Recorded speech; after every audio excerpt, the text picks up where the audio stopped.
Assalamualaikum warahmatullahi wabarakatuh. Perkenalkan, nama saya Wulanudia Putri. Saya dari kelasnya 11 manajemen. Di sini saya akan memenuhi tugas ETS dari mata kuliah Agama Islam. Dan di sini saya akan membahas tentang Al-Hayah fi Zilali.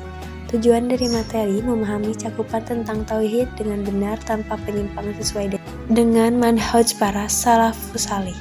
Memahami 4 bentuk tauhidullah yang menjadi misi ajaran Islam di dalam Al-Quran maupun As-Sunnah meliputi asma wa sifat, rububiyah, mulkiyah, dan juga uluhiyah. Memahami dan termotivasi untuk melaksanakan sikap yang menjadi tuntutan utama dari setiap macam tauhid tersebut. Allah sebagai zat. Dalam surat Al-Ikhlas ayat 1-3, katakan dialah Allah yang Maha Esa. Kemudian Allah adalah satu-satunya tempat bergantung, dia tidak beranak dan juga tidak diperanakan. Dalam surat Asy-Syura ayat 11, dia pencipta langit dan bumi, dia menjadikan bagi kamu dan jenis kamu sendiri pasang-pasangan dan jenis binatang ternak pasang-pasangan pula, dijadikannya kamu berkembang biak dengan jalan itu. Kemudian juga dalam surat Al-An'am ayat 103, dia tidak dapat dicapai oleh penglihatan mata sedang dia dapat melihat segala yang kelihatan.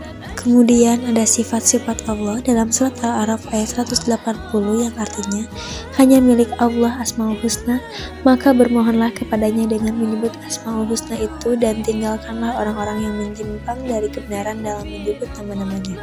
Nanti mereka akan mendapat balasan terhadap apa yang telah mereka kerjakan. Kemudian juga pada ayat 584 yaitu dengan membiarkan orang itu bergelimang dalam kesempatannya hingga orang itu tidak sadar bahwa dia didekatkan secara berangsur-angsur kepada kebinasaan. Kemudian pada ayat 585 maksudnya nama-nama yang agung yang sesuai dengan sifat-sifat Allah.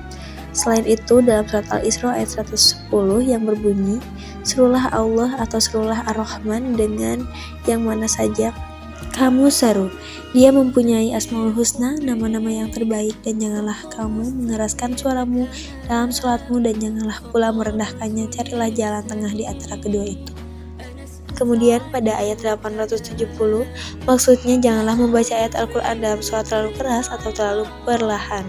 Ada nama-nama Al-A'raf pada ayat 110 yang bermaksud hendak mengeluarkan kamu dari negerimu. Fir'aun berkata, maka apakah yang kamu anjurkan? Hafal perbuatan. Kemudian juga dalam surat Al-Buruj ayat 16 yang artinya Maha Kuasa berbuat apa yang dikehendaki. Kemudian ada asma wa sifat dalam surat Al-Fatihah ayat 1 yang artinya dengan menyebut nama Allah yang Maha Pemurah bagi Maha Penyayang. Maksudnya saya memulai membaca Al-Fatihah ini dengan menyebut nama Allah. Setiap pekerjaan yang baik hendaknya dimulai dengan sebagainya. Allah ialah nama zat yang maha suci, yang berhak disembah dengan sebenar-benarnya, yang tidak membutuhkan makhluknya, tapi makhluk yang membutuhkannya. Ar-Rahman, Maha Pemurah, salah satu nama Allah yang memberi pengertian bahwa Allah melimpahkan karunia-Nya. Kemudian ada rububiyah dalam surat Al-Fatihah ayat 2 yang artinya segala puji bagi Allah Tuhan semesta alam. Alhamdulillah, segala puji memuji orang adalah karena perbuatannya yang baik yang dikerjakannya dengan kemauan sendiri. Ar-Rabb, Tuhan, berarti Tuhan yang ditaati, yang memiliki, mendidik, dan juga memelihara. Lafaz Rabb tidak dapat dipakai selain untuk Tuhan kecuali kalau ada sambungannya seperti Robbil Bait atau Tuan Rumah. Kemudian ada mulkiyah dalam surat Al-Imran ayat 26. Katakanlah wahai Tuhan yang mempunyai kerajaan, engkau memberikan kerajaan kepada orang yang engkau kehendaki dan engkau cabut kerajaan dari orang yang engkau kehendaki. Dan uluhiyah dalam surat Al-Fatihah ayat 5. Kemudian Allah sebagai kecintaan dalam surat Al-Baqarah ayat 165.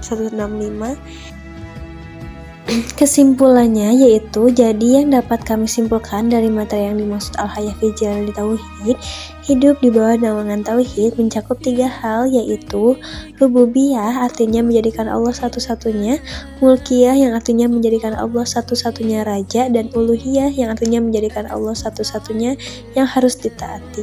Oke, terima kasih yang sudah menonton. Wassalamualaikum warahmatullahi wabarakatuh.